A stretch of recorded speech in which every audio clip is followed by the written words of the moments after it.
तो आपने ओवैसी को सुना। एआईएमआईएम चीफ ने कहा कि मदरसों का सर्वे एक टारगेटेड सर्वे है, एक छोटा एनआरसी है। ओवैसी ने आरोप लगाया कि सरकार मदरसों को बदनाम कर रही है, सर्वे के नाम पर मुसलमानों को परेशान किया जा रहा है। ओवैसी ने मांग की कि मदरसों के सर्वे के साथ ही हर प्राइवेट संस्थान का भी सर्वे हो। तो बड़ा सवाल यह कि अवैध मदरसों का अगर सर्वे किया जा रहा है तो इससे मुसलमानों की परेशानी कैसे बढ़ जाएगी, वो कैसे परेशानी में पड़ जाएंगे। आखिर मदरसों को मॉडर्न बनाने से क्या दिक्कत हो सकती है, मदरसों के सर्वे पर सियासत आखिर क्यों की जा रही है। शुरू करते हैं मुकाबला में बड़ी बहस। गेस्ट का एक बड़ा पैनल हमारे साथ मौजूद है। मैं स्वागत करना चाहूंगा अवनिजेश अवस्थी का, राजनीतिक विश्लेषक हैं। हमारे साथ अंबर जैदी हैं, सामाजिक कार्यकर्ता हैं। मोहम्मद फरहान हैं, एआईएमआईएम के प्रवक्ता हैं। और हमारे साथ मौलाना मसूद मदनी जुड़ रहे हैं, तंजीम अबनाए दारुल उलूम देवबंद से। आप सभी मेहमानों का बहुत बहुत स्वागत है। अवनिजेश अवस्थी जी, मैं आपसे शुरुआत करना चाहूंगा। एमआईएम चीफ कह रहे हैं कि मदरसों का सर्वे एक टारगेटेड सर्वे है और एक छोटा एनआरसी है जो मुसलमानों को टारगेट करने के लिए किया जा रहा है। ये छोटा एनआरसी क्या होता है? एनआरसी होता है छोटा और बड़ा। अगर कुछ हो तो आप मुझे समझा दीजिएगा तो शायद मैं ज़्यादा बेहतर जवाब दे सकूं। ये आर्टिकल में संविधान में प्रत्येक व्यक्ति को या अल्पसंख्यकों को अपने हिसाब से वहाँ पर शिक्षा के केंद्र खोलने के अधिकार है। लेकिन संविधान में ये कहाँ लिखा हुआ कि सरकार आपसे पूछ नहीं सकती? ये तो संविधान में लिखा नहीं। तो सरकार संविधान के हिसाब से काम कर रही है। पहली बात तो ये साफ है जी, इसमें कहीं संविधान के किसी आर्टिकल का उल्लंघन नहीं हो रहा। दूसरी बात, इन्होंने कहा कि वास्तव में मुसलमानों को टारगेट किया जा रहा। बार बार वो वैसे साहब कहते हैं प्राइवेट स्कूलों में एक बात बड़ी साफ सी है कि वहाँ पर उसके भी नियम है। उसमें बाकायदा उनको कहा जाता है, वो एक बोर्ड से संचालित होते हैं। कोई बिना किसी बोर्ड के वहां पर कोई व्यक्ति अपने बच्चे को दाखिल नहीं करता। सीबीएसई है, आईएससी है या कोई सा बोर्ड है, राज्य बोर्ड है, किसी न किसी बोर्ड से होता है, स्टेट बोर्ड से होता है, झारखंड बोर्ड है, कुछ भी। बात बड़ी साफ सी है कि जब तक ओवैसी साहब ये नहीं कहेंगे बार बार गला फाड़ फाड़ करके कि आप ये बताइए कि मुसलमानों को टारगेट किया जा रहा है, तब तक उनकी कैसी चलेगी। यही तो जिन्ना कहते थे कि इस देश में हम नहीं रह सकते, हमें सेकंड रेट सिटीजन बना के पेश किया जाएगा। यही थी ना, बिल्कुल सेम लैंग्वेज थी। ये मुसलमानों के इलाके हैं, यहाँ से रामनवमी का जुलूस नहीं निकल सकता जी। ये मुस्लिम बहुल इलाका है, यहाँ पे वीर सावरकर की तस्वीर क्यों लगा दी जी। यहाँ पे घंटी नहीं बज सकती जी क्योंकि ये मुस्लिम बहुल इलाका। चेन्नई में जाके कहा गया। ये कई जगह अभी तो मुझे मालूम चला कि गणपति उत्सव पे किसी एक राज्य में हाई कोर्ट ने कहा कि आप एनओसी लेके आइए अपने वहां के अल्पसंख्यक समुदाय से। तो ये क्या है? कोई नहीं बोलेगा, कोई नहीं बोलेगा ना, मुझे मालूम है। लेकिन बात यह है कि विवेक जी, अगर एक बात बताइए, इस देश में अगर गंगा जमनी तहजीब की बात की जाती है तो गंगा जमनी तहजीब का मतलब यह है ना, ठीक है, खाली मैदान में गणपति उत्सव लगाने के लिए कोर्ट जाने की जरूरत ना पड़े। मैं एआईएमआईएम के प्रवक्ता हमारे साथ, उनसे मैं आपके सवाल का जवाब ले लेता हूं। हमारे साथ मोहम्मद फरहान है। मोहम्मद फरहान, क्यों ये सवाल पूछा जा रहा है कि सर्वे अगर हो रहा है तो ये मुसलमानों के खिलाफ कदम है? कहीं भी मदरसों को बंद करने की बात नहीं की जा रही है, मदरसों के खिलाफ एक्शन की बात नहीं की जा रही है, मदरसों के खिलाफ कुछ भी नहीं कहा जा रहा, बस ये कहा जा रहा है कि हम सर्वे कर रहे हैं। तो ये मुसलमानों के खिलाफ कैसे हो गया? देखिए, क्या नाम है, मैं एक बात कहना चाहता हूं विवेक जी, ऐसा है कि मदरसों की जांच करा रहे हैं, साथ में क्या नाम है प्रारंभिक शिक्षा जो स्कूल हैं, जो माध्यमिक स्कूल हैं, उनकी भी जांच करवा डालिए कि किस स्थिति में है, वहां पर कितने बच्चे पढ़ने आ रहे हैं, या उनकी बिल्डिंग का स्ट्रक्चर क्या है, या वहां पर उनको क्या नाम है जो खाना मिलता है उसका क्या नेचर है, किस तरीके की खाने की व्यवस्था है वहां पर, पढ़ाई का कैसी गुणवत्ता क्या आधार पर है। इसके साथ ही जो शिशु सरस्वती मंदिर खोले गए हैं या जो सांस्कृतिक क्या नाम है स्कूल खोले गए हैं, उनकी भी जांच करा डालिए। केवल एक पक्ष को, एक समुदाय की ही जांच क्यों हो रही है जब आप शिक्षा की ही जांच करा रहे हैं, शिक्षा के मानक की जांच करा रहे हैं ना। यहाँ तो जांच शिक्षा के मानक की है, तो मानक सबके लिए एक बराबर होनी चाहिए। एक मानक बनाइए कि प्रारंभिक, माध्यमिक, मदरसा बोर्ड सबकी जांच एक बराबर होगी और जांच 3 महीने में कंप्लीट होकर रिपोर्ट दिया जाएगा।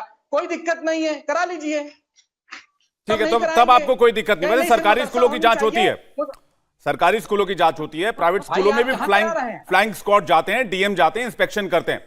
मैं ये कह रहा हूं कि अगर सबकी जांच हो तो आपको एतराज नहीं है। क्या है गुणवत्ता? आज इतनी स्क्रिप्ट मिली हो वैसे जी की तरफ से इतना ही बोलेंगे। अंबर जी, एक सेकंड, मैं ये कह रहा हूं सर्वे से क्या एतराज है? अच्छा ये बताइए कि सिर्फ मुसलमानों को ही टारगेट किया जा रहा है? नहीं, इसमें मदरसा, मुसलमान पहले कैसे नमाज, टारगेट हो गए? फिर हिजाब। अगर सरकार जाके देखना चाह रही है बिल्कुल कि क्या टारगेट होगा। पढ़ाई एक हो मिनट, रही है, किस तरह की तालीम दी जा रही है, कौन कौन से सब्जेक्ट पढ़ाए जा रहे हैं, करिकुलम क्या है, यहां कंप्यूटर लग सकता है, इसमें मुसलमान टारगेट कैसे हो गए? टारगेट आप बनाना चाह रहे, जिससे आपकी राजनीति चलती रहे। एक मिनट विवेक जी, जब वो क्या नाम है अविनेश जी बोल रहे थे तो आप उसमें इंटरफेयर नहीं किया, आप मुझे भी सुन लो लीजिए जी। थोड़ा सा धैर्य रख करके। देखिए ऐसा है कि जिस तरीके से ये सर्वे टीम भेजी जाएगी वहां पर केवल मदरसों से धन उगाही का काम किया जाएगा। मैं आपको बता दूं, जब मदरसे ओपन किए जाते हैं तो एनओसी ली जाती है, तमाम मानक देखने के बाद ही उसको मदरसे की मान्यता दी जाती है। अब इसके बाद नई जांच आ गई है। नहीं, आपने ये स्पेकुलेशन में कह दिया। अंबर जैदी कुछ कहना चाह रहे हो, उसके बाद मैं मसूद नदवी जी आपके साथ आ रहा हूं। 5 सेकंड ले लूं, 5 सेकंड ले लूं। एक सेकंड में एक मेहमानों से सिर्फ 5 रिएक्शन ले लूं, फिर सेकंड मैं आऊंगा। मैं सिर्फ 5 अच्छा, बोलिए, सेकंड जल्दी से कहना बोलिए, चाहता हूं। हाँ।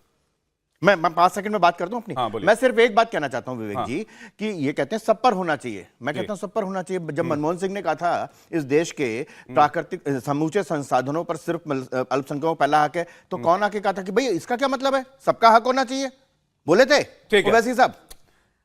ठीक है, अंबर जैदी कुछ कहना चाह रहे हैं। देखिए, मैं यहाँ पर जो एआईएम के जो चीफ थे वो भी इसी तरह की बात कर रहे थे, उनके जो प्रवक्ता हैं वो भी यही बात कर रहे हैं। जब हम बात करते हैं संविधान के आर्टिकल 30 के तहत माइनॉरिटीज को अधिकार मिला हुआ है कि हम अपनी तरह से अपनी जो संस्कृति है, एजुकेशन है, अपनी तरह से बना सकते हैं संस्थान, तो साथ ही साथ वही संविधान ये भी अधिकार देता है कि जो बच्चे होते हैं 15 साल से कम उम्र के बच्चे को स्पेशलाइज्ड एजुकेशन नहीं दे सकते। लेकिन वो मदरसे इस चीज का पालन तो नहीं करते। बचपन से बच्चों को स्पेशलाइज्ड एजुकेशन पढ़ाई जाती है, थोपी जाती है उनके सर पर।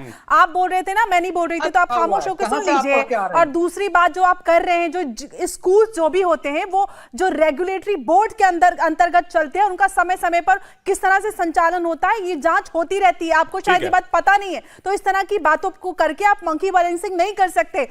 यूपी में 16,456 मदरसे, जिसमें से 560 को सरकारी अनुदान मिलता है, और उसके अलावा जो अन्य मदरसे हैं नए, वो सरकारी अनुदान की सूची में नहीं है। अगर सरकार ये जांच करना चाहती है, सरकार रेगुलाइज करना चाहती है, तो ऐतराज नहीं होना चाहिए। ठीक है, एब्सोल्युटली। अंबर आपके पास वापस लौटूंगा, मौलाना मसूद मदनी के पास चलते हैं। मदनी जी, सरकार अगर रेगुलाइज करना चाहती है, जानना चाहती है कि किस सिस्टम के तहत पढ़ाई हो रहा है, करिकुलम क्या है, कौन से सब्जेक्ट पढ़ाए जा रहे हैं, और इसे बेहतर कैसे किया जा सकता है, फंडिंग के क्या वहां पर इंतजाम आते हैं, कहां से फंड आ रही है, पैसे कहां से आ रहे हैं, इसमें मुझे लगता कोई ऐतराज वाली बात हो सकती है।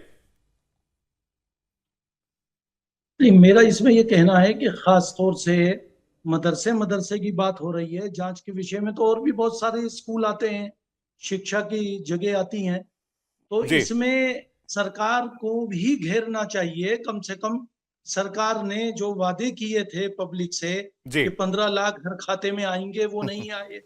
नौकरियां हर साल 2 करोड़ दी जाएंगी, वो नहीं दी गई। तो इससे ऐसे ही बहुत सारे मामलात हैं, बेरोजगारी है। अच्छा मदनी जी, एक बात बताइए मुझे, क्या मदरसों की हालत बेहतर नहीं होनी चाहिए? क्या जो तालीम दी जा रही है वो आज के हिसाब से नहीं होनी चाहिए, नए टेक्नोलॉजी के हिसाब से, नई तकनीक के हिसाब से, जिससे बच्चे और ज्यादा मेधावी बने, और ज्यादा टैलेंटेड बने? क्या आज के दौर में जो पढ़ाइयां हो रही हैं वो मदरसों तक नहीं पहुंचाई जानी चाहिए, जिससे उन छोटे बच्चों को फायदा मिले और मुस्लिम समाज को भी इसका फायदा मिले? इससे भी ऐतराज है? आप जरा 2 मिनट मुझे बोलने दें, बिल्कुल, ताकि बात मुकम्मल हो जाए। जी। मैं ये कह रहा था कि जो सरकार ने आज तक वादे किए 8 साल में, वो तो किए नहीं मोदी सरकार ने। तो आज मुल्क कहां जा रहा है? बेरोजगारी की तरफ। और शिक्षा का जो मामला है कि ये मदरसे जो हमारे हैं, जो मदरसों के ऊपर आप बात कर रहे हैं, ये मदरसे गरीब बच्चे, हिंदू भाइयों के, मुसलमानों के मदरसों से कनेक्ट स्कूल भी हैं, तो वो चल रहे हैं। आप की मंशा इसमें ऐसी लगती है कि ये जो गरीब बच्चे शिक्षा हासिल कर रहे हैं, जो फीस नहीं दे पाएंगे, महंगे महंगे स्कूलों में नहीं जा पाएंगे, तो मदरसे वाले अगर शिक्षा का काम कर रहे हैं तो सरकार की गलत नजर उस पर नहीं होनी चाहिए। और सरकार से भी हम उम्मीद यही करते हैं, जांच कर लें, कोई दिक्कत नहीं है, मदरसों की जांच कर लें, और उसमें सरकार सहयोग के नाते से जांच करे, अच्छी नीयत से जांच करे। जो उसमें कमी हो, कोई मामला हो, तो उसमें सरकार मदद करे, तब तो ठीक है। लेकिन अगर सिर्फ मुसलमानों को टारगेट करना है, जैसे ओवैसी साहब बोल रहे थे, तो अगर ऐसा मसला होता है तो ओवैसी साहब की बात सच हो जाएगी। तो और ओवैसी साहब की मिसाल जीना से जो दे रहे हैं, हमारे पता नहीं बीजेपी के हैं कौन है, तो ये भी बात गलत है। ओवैसी बीजेपी साहब के ही हैं। हमेशा देश की बात करते हैं और दो वो लोग देश बीजेपी में के ही हैं। रहना पसंद करते हैं। उन्होंने कभी नहीं कहा कि मैं भारत के अलावा कहीं और जाऊंगा। जी तो ये आरोप तो लगाना भारत को ही ठीक बदलूंगा नहीं ना, है जाऊंगा थोड़ी ना कहीं और और। संविधान के दायरे में वो बात करते हैं। तो मेरा कहना यही जी है कि मुसलमानों को मैं अब नीचे जी आ रहा हर हूं, मसले एक में सेकंड मार रहा हूं आपको हिंदू इसको। मुस्लिम करना, आज हमें ये भी फरहान मैं आ सवाल रहा हूं करना आपके पास, चाहिए 1 मिनट वेट कीजिएगा। कि बीजेपी सरकार क्या काम कर रही है। ये नहीं मंदी जी, आरएसएस के ऊपर एक चीज मैं आपसे और समझना चाहूंगा। एक सवाल मेरा छोटा सा आपसे और ये है, बात सर्वे की आई तो इसमें मुसलमान टारगेट कैसे हो गया? एमआईएम चीफ भी यही बात कह रहे हैं कि मुसलमानों को टारगेट किया जा रहा है। ये स्पेक्युलेशन जो है कि पहले स्पेक्युलेट कर लेना कि मुसलमानों को टारगेट करने के लिए सर्वे लाया गया, छोटा एनआरसी भी बता दिया गया, एग्जेजरेट करना जिसे कि बढ़ा चढ़ाकर पेश किया जाना। जब भी मुसलमानों की बात होती है, सरकार कोई आदेश जारी करती है, कोई कदम उठाती है, मुसलमान कैसे टारगेट होता है तुरंत? आपने कहा कि अगर अच्छी नीयत से हो रहा है तो अच्छी बात है, मैं उसको मेंशन कर रहा हूं। हाँ, मैं यही कह रहा हूं कि अगर सरकार की नीयत अच्छी है तो कोई दिक्कत नहीं है। हमारे मदरसों के दरवाजे खुले हुए हैं, जंगले भी खुले हुए हैं, आप जब चाहें आ जाएं, चेक कर लें, कोई दिक्कत नहीं है। लेकिन सिर्फ ये कि हिंदू मुस्लिम करना वो बात ठीक नहीं है। और धार्मिक स्थलों पे जो पिछले दिनों अभी धर्म संसद की बात हुई, उसके ऊपर भी आपको कहना चाहिए कि वो गलत था। संविधान के दायरे में सब काम करें और कोई भी ऐसा मामला हो जो आज से पहले नहीं हुआ हो, अभी ईदगाह के जगह पर, मस्जिद की जगह पे कोई प्रोग्राम करना, अगर वहां पर प्यार मोहब्बत से कर लें कोई दिक्कत नहीं है, लेकिन अगर कोई खतरा है तो उसको नहीं करना चाहिए। दोनों को बचना चाहिए। हिंदू भाइयों की आस्था का भी मैं एहतराम करता हूँ और मुसलमानों जी। की आस्था का भी हिंदू भाइयों को एहतराम करना चाहिए। ठीक है, मेरा कहने का मकसद ये है। जी मोहम्मद फरहान कुछ कहना चाह रहे हैं। फरहान, मदनी साहब कह रहे हैं कि अच्छी नियत से करें तो कर लें, कोई दिक्कत नहीं, जंगले भी खुले हैं, खिड़की भी खुली है, दरवाजे भी खुले हैं, पूरा मदरसा खुला हुआ है, आइए सर्वे कीजिए और चले जाइए। बढ़िया, बहुत बढ़िया। मोहम्मद फरहान, देखिए, पहली बात, इनकी नीयत अच्छी है ही नहीं है मुसलमानों को लेकर। ये अगर सर्टिफिकेट मुसलमानों को लेके लेकर आप नीयत अच्छी होती, ये सर्टिफिकेट आप कैसे दे सकते हैं? आप दे सकते हैं, मैं नहीं दे सकता हूं। आप दे सकते हैं। मैं तो क्योंकि सवाल आप पूछ सकता हूं। जो चैनल चला मैंने आपसे रहे हैं- सवाल पूछा। नहीं, मैंने आप आपसे सवाल सर्टिफिकेट पूछा, नहीं दे मैं सकते। सर्टिफिकेट नहीं बांट रहा। मैं आपसे कह रहा भाई, आप हूं, ये सर्टिफिकेट नहीं आप दे सकते। पहले गारंटी कैसे दे सकते हैं इनकी कौन नीयत साफ नहीं है? सर्टिफिकेट देगा? हम उसका आपने मुझे पूरी बात नहीं सुनी, आपने बोल दिया सर्टिफिकेट वाली बात। वही तो कह रहे हैं ना, बात दिक्कत यहीं पर है कि आप मेरी पूरी बात सुनेंगे नहीं, सर्टिफिकेट लाके खड़ा कर देंगे। मेरी बात तो सुन लीजिए। अगर नहीं, अगर मैं मुझे अब बोलने ठीक देना है, बात तो पूरी आप कीजिए। किसी और हाँ को ठीक है, मौका बात पूरी कीजिए। अभी मेरे ऊपर आरोप लगाने से कुछ नहीं मिलेगा, अपनी बात पूरी कीजिए आप। नहीं, मैं आपके ऊपर आरोप नहीं लगा रहा हूं। मैं ये कह रहा था कि देखिए विवेक जी, कि इनकी नीयत साफ नहीं है। आज पिछले 6 महीनों से कंटिन्यू केवल मुसलमानों को ही टारगेट किया जा रहा है। अभी 2 दिन पहले की बात है, मुरादाबाद में सामूहिक नमाज को लेकर कितना बवाल हुआ, हर टीवी चैनल पर डिबेट हुए, सारे प्रवक्ता आए और सारे ने मुसलमानों को ही घेरा, कहा कि नहीं वहां गलत नमाज पढ़ ली। आखिर में क्या हुआ, मुरादाबाद पुलिस ने क्या किया, उसे एफआईआर क्वैश कर दिया। इससे समझ में आया ना कि भारतीय जनता पार्टी केवल मुसलमानों को टारगेट कर रही कि नहीं कर रही है। इससे आपका व्यू क्लियर हो गया कि नहीं क्लियर हो गया?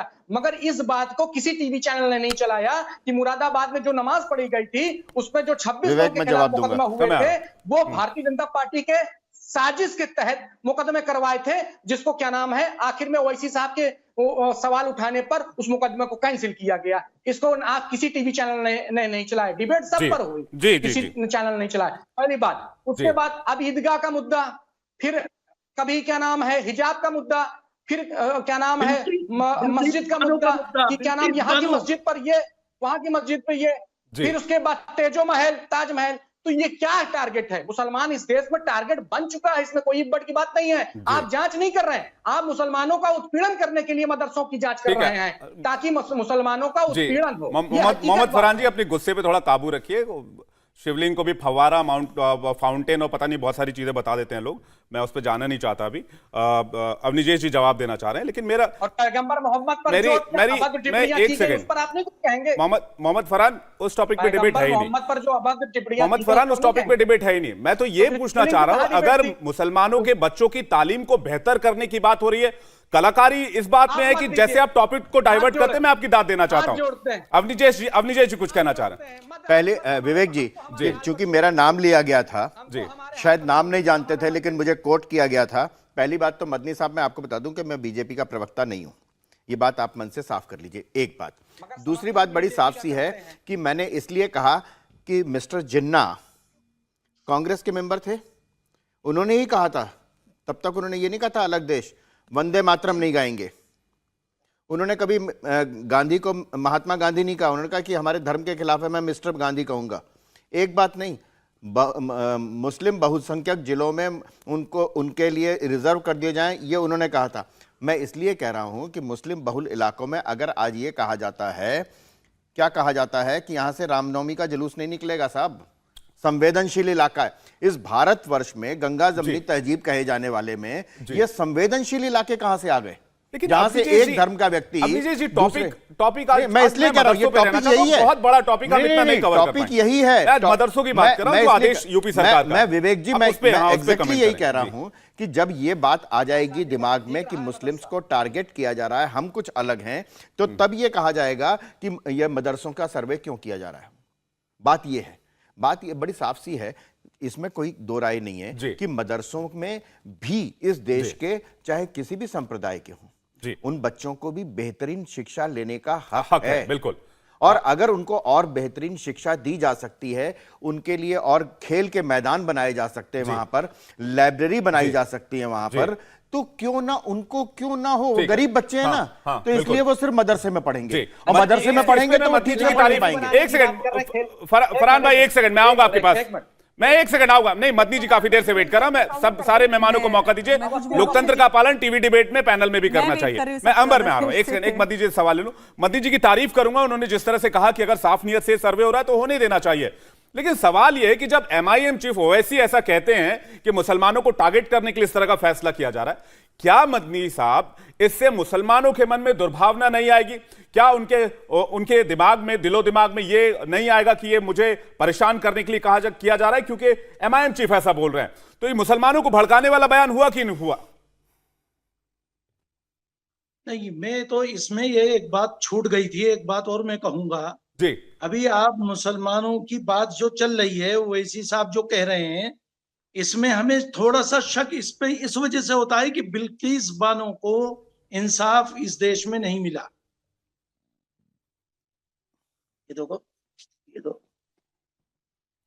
हाँ, आ रही है आपकी आवाज, आ रही है, हाँ बोलिए। हाँ, मैं ये कह रहा हूं कि इस देश में बिल्किस बानो को भी इंसाफ नहीं मिला, तो इसलिए ये सवालात उठते हैं। अब रहा मसला मदरसों का, सरकार की नीयत के ऊपर वो बिल्कुल ठीक है, और हम लोग जिना के पगदर नहीं है, जिना के खिलाफ हैं, और हम अपनी मर्जी से देश में आप लोगों को कोई जिना का पगदर नहीं बता रहा सर, शायद आपको कोई कंफ्यूजन हुआ है, ऐसा कोई कमेंट नहीं किया गया। वो कह रहे हैं कि उनकी सोच वैसी थी और इसलिए भारत बटा, वो दूसरी बात कह रहे हैं, वो ये नहीं कह रहे हैं कि हम लोग यहां पर कोई फॉलोअर है जिना का, जिना की बात हो रही है, वो ये कहना चाह रहे हैं। लेकिन मैं तो आपसे वही सवाल पूछ रहा हूं ना कि इस तरह के बयानात की जरूरत क्या है जो हिंदू और मुसलमान के बीच डिवाइड, एक तरह से बांटने का काम करे? मदनी जी। नहीं, मैं तो ये चाहता हूं कि हिंदुओं के प्रोग्राम में मुसलमान आए, मिले जुले, और मुसलमानों के प्रोग्राम में हिंदू भाई आए, मैं तो ये चाहता हूं। और हमारी शादी ब्याह में हिंदू भाई आए, और हिंदू भाई अपने शादी ब्याह में जैसे पहले एक साथ शरीक होते थे हम लोग, उसी तरीके से देश का माहौल बने। और जमीयते उलमा हिंद इसके ऊपर काम कर रही है, सद्भावना के ऊपर, तो ये बड़ी अच्छी बात है। अभी आपने जो बात कही है कि मुस्लिम इलाके में जुलूस क्यों ना निकले, भाई ये क्या बात, उसमें 10-5 लोग शरपसंद होते हैं और वो हंगामा कर सकते हैं, इसलिए जो हमारे पुलिस अधिकारी हैं वो इस बात को मना करते हैं कि भाई मस्जिद पे कोई ना चढ़ जाए हो गया और कोई पथराव ना कर दे।